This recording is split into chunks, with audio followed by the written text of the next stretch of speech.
Olá, amante do terror. Apocalipse.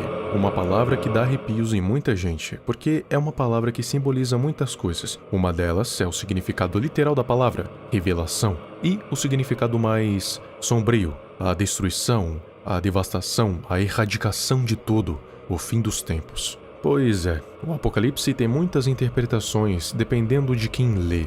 E definitivamente, de acordo com o que a gente já sabe, de acordo com o próprio livro sagrado, para alguns é a salvação, para outros é a perdição definitiva de tudo o que eles já conheceram como mundo. Eu lhes apresento o Apocalipse bíblico. E eu já vou te adiantando uma coisa, eu definitivamente não sou nenhum tipo de teólogo.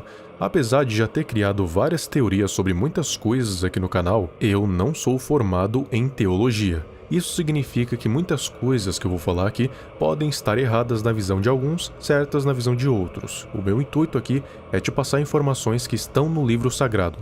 As teorias eu deixo para quem sabe. E claro, para quem não tem medo de ser linchado. Eu tenho. Então, que nem naquele vídeo dos orixás, eu vou me manter em cima do muro. E só para frisar na sua cabeça, eu não sou um teólogo, ok? Então, vamos pro vídeo. Ok, eu já vou adiantando aqui pra você que o Apocalipse bíblico definitivamente não é nem um pouco simples de entender. Isso por alguns motivos. Ele foi escrito em uma época totalmente diferente da nossa, com outras culturas, outras linguagens, e com outras linguagens eu quero dizer que, às vezes, são linguagens já mortas por serem escrituras muito antigas. Isso significa, ou pelo menos pode significar, que várias traduções foram sendo feitas, várias e várias vezes. E claro que, com um monte de traduções, algumas palavras podem ficar diferentes, e com palavras diferentes se pode mudar todo o sentido de uma frase, e mudando o sentido da frase, se muda todo o contexto. Mas existem informações que são as mesmas em todas as fontes que eu vi, então eu tô considerando que são as mesmas. Eu acho que dá pra fazer um vídeo comentando os pontos mais interessantes do livro da Revelação ou o livro do Apocalipse.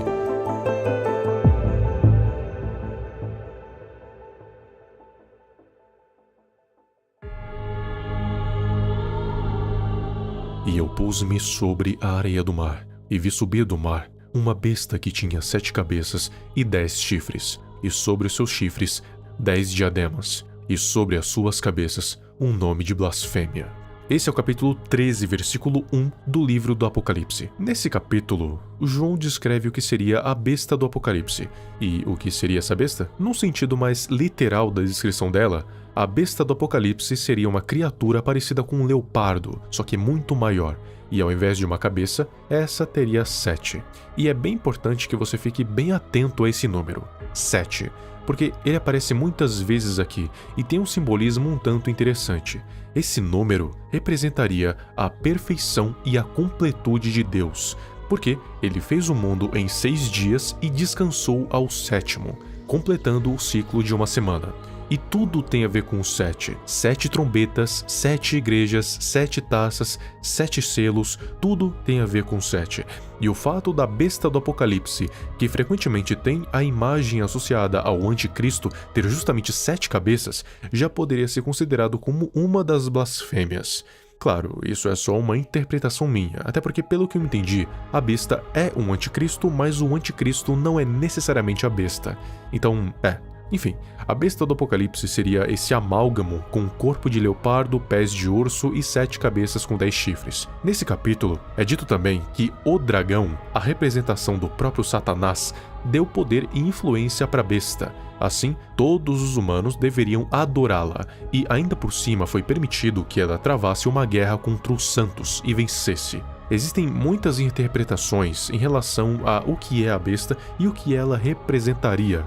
Uma delas é que a besta seria uma representação do Império Romano, sendo as 7 cabeças, os 10 chifres e as 10 coroas como os imperadores que já passaram pelo Império, e claro, foram opostos a Cristo, em especial Nero e Domício, que foram conhecidos principalmente pelas perseguições deles contra os cristãos. Essa seria a interpretação preterista. Mas também tem a histórica, que fala que as 7 cabeças representariam os impérios que oprimiram o povo cristão com o passar das eras, que foram Egito, Assíria, Babilônia, Império Medo-Pérsia, Grécia, Império Romano e Império Romano Ressurgente. E vi subir da terra outra besta, e tinha 2 chifres semelhantes a de um cordeiro, e falava como um dragão. Apocalipse capítulo 13, versículo 11. O João, nesse versículo, cita uma segunda besta, que também é conhecida como o falso profeta. A primeira besta tinha emergido do mar e ganhou todo o poder e autoridade do dragão, que é o Satanás. Agora, a segunda besta emergia da terra e tinha todo o poder e autoridade da primeira. Só que os papéis são bem diferentes. O papel da primeira besta é se opor a Deus e fazer os fiéis perderem a fé, blasfemando contra a imagem santa. O papel da segunda besta é basicamente promover a imagem da primeira, fazendo com que todas as pessoas a adorem. E para isso, criou uma coisa que você com certeza já deve ter ouvido falar pelo menos uma vez na vida. Mesmo se você nunca foi pra igreja, já deve ter visto em filmes, séries e coisa e tal. A marca da besta. E o que é a marca da besta? Seria tipo um dispositivo que você implantaria na sua mão direita ou na sua testa, e através dele iria conseguir fazer compras e vendas, e sem ele não iria poder fazer nada disso, que nem diz o próprio João nos versículos 15 a 17. E foi-lhe concedido que desse espírito a imagem da besta, para que também a imagem da besta falasse, e fizesse que fossem mortos todos os que não adorassem a imagem da besta. E faz que a todos, pequenos e grandes, ricos e pobres, livres e servos, lhes seja posto um sinal na sua mão direita ou nas suas testas, para que ninguém possa comprar ou vender, senão aquele que tiver o sinal, ou o nome da besta, ou o número de seu nome. Eu não sei você, mas eu vejo isso mais próximo do que nunca de acontecer, ainda mais com a tecnologia evoluindo de um jeito que o dinheiro em espécie vai simplesmente desaparecer. Enfim, daí a gente já começa a entrar em tópicos que não cabem nesse vídeo. Vamos continuar no Apocalipse.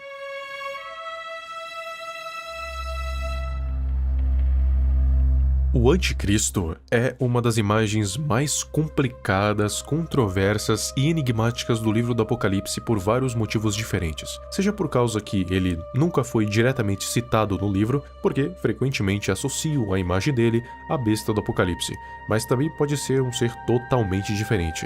Enfim, é confuso. O que é descrito sobre o Anticristo que vai surgir nos fins dos tempos é: assim que tudo estiver perdido, algo ou alguém vai surgir na frente da humanidade como um profeta, um falso profeta.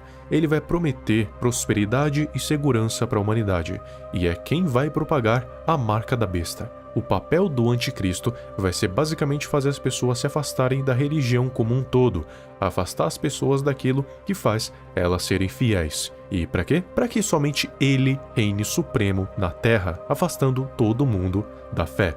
Tem inúmeras interpretações para quem ou o que seria o anticristo, mas, de novo, isso é um outro tópico que não vai caber aqui no vídeo. Primeiro porque deixaria desnecessariamente longo, segundo porque envolve questões políticas. E já não basta eu estar me metendo com religião de novo. E vocês sabem o quanto isso é complicado, né? Agora, falando sobre um dos aspectos mais conhecidos e mais temidos do Apocalipse, aquele que faz todo mundo tremer só de ouvir. As tão famigeradas 7 trombetas, 7 taças e 7 selos. Antes de falar o que cada um faz, primeiro é importante dizer o que elas são e o que elas representam. E claro, o motivo para elas serem talvez os aspectos mais temidos quando se fala em Apocalipse. Os 7 selos representam uma série de eventos que acontecem quando cada selo é aberto pelo Cordeiro. E para quem não sabe, o Cordeiro seria Jesus Cristo, por causa do seu sacrifício em prol da humanidade. Assim que ele libera os 7 selos, os eventos começam a acontecer. Os 4 primeiros selos liberam os tão famigerados Cavaleiros do Apocalipse: Conquista, cavalo branco; Guerra, cavalo vermelho; Fome, cavalo preto; e Morte, cavalo amarelo. O 5º selo faz as almas dos mártires sob o altar clamarem por justiça e são instruídas a esperar um pouco mais até que o número dos seus companheiros mártires seja completado. O 6º selo causa um grande terremoto. O sol escurece, a lua fica vermelha como sangue, as estrelas caem do céu, as montanhas e ilhas são movidas dos seus lugares e as pessoas tentam se esconder da ira do Cordeiro. E o 7º selo faz com que haja silêncio no céu por meia hora, seguido por 7 anjos que recebem trombetas, iniciando outra série de julgamentos. As 7 trombetas são descritas nos capítulos 8 a 11 do livro da Revelação. Cada uma das 7 trombetas iria ser tocada por um anjo diferente designado para aquela tarefa específica. E basicamente, quando todas elas fossem tocadas, uma onda de destruição catastrófica assolaria a Terra e todos que estão dentro dela, no caso, os ímpios. Esses eventos catastróficos agem como um julgamento divino. Eu vou dar aqui um resumo do que cada trombeta faz quando for tocada individualmente. A primeira trombeta vai fazer com que granizo e fogo misturados com sangue caiam do céu, queimando 1/3 da terra, das árvores e toda a grama verde. A segunda trombeta faz com que uma coisa, tipo uma montanha muito grande, seja lançada no mar, transformando 1/3 do mar em sangue e matando 1/3 das criaturas marinhas. A terceira trombeta faz com que uma grande estrela chamada Absinto caia do céu, envenenando 1/3 das águas doces e matando muitas pessoas. A quarta trombeta faz com que 1/3 do sol, da lua e das estrelas seja escurecido, resultando em 1/3 do dia e da noite sem luz. A quinta trombeta faz com que uma estrela caia do céu e abra um abismo, liberando gafanhotos que atormentam as pessoas que não têm o selo de Deus. A sexta trombeta faz com que 4 anjos sejam soltos para matar 1/3 da humanidade, liderando um exército de cavaleiros. E a sétima trombeta anuncia a vitória final de Deus e o estabelecimento do seu reino eterno. Agora, as 7 taças, que também são conhecidas como as taças da ira de Deus, são descritas nos capítulos 15 e 16 do livro do Apocalipse. Cada uma dessas taças representa um julgamento final sobre a terra quando forem derramadas sobre ela. A primeira taça causa úlceras malignas e dolorosas que afetam aqueles que têm a marca da besta. A segunda taça faz o mar se transformar em sangue, matando todas as criaturas marinhas. A terceira taça faz os rios e fontes de água se transformarem em sangue. A quarta taça faz o sol queimar as pessoas com um calor intenso. A quinta taça faz com que o reino da besta seja mergulhado em trevas, causando dor e sofrimento inimagináveis. A sexta taça faz com que o rio Eufrates seque, preparando o caminho para os reis do Oriente e a batalha do Armagedon. E a sétima taça causa um grande terremoto e granizo que devastam a terra, assim completando o julgamento de Deus.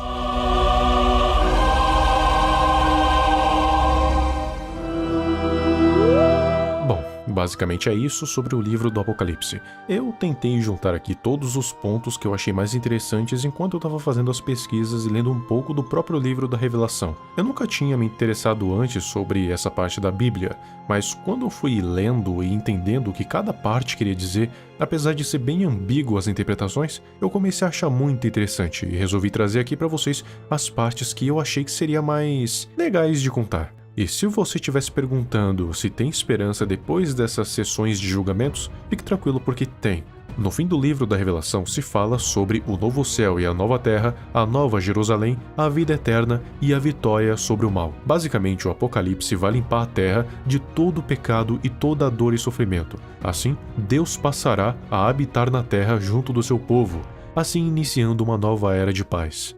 Bom, eu espero que eu tenha falado tudo certo, até porque, como eu disse lá no início, e torno a falar aqui, eu nunca fui muito de ler a Bíblia, apesar de achar vários pontos interessantes, e também eu não sou um teólogo. Eu simplesmente fui juntando algumas informações que eu achei e resolvi contar aqui. Mas nada é comparado com você mesmo ler o próprio livro do Apocalipse. Mas agora eu quero saber de você. O que você acha sobre o Apocalipse? Acha que ele pode realmente acontecer ou já está acontecendo? Sinceramente, de acordo com os sinais e de acordo com o que os profetas do passado falaram que ia acontecer, ele pode estar muito mais perto do que a gente imagina.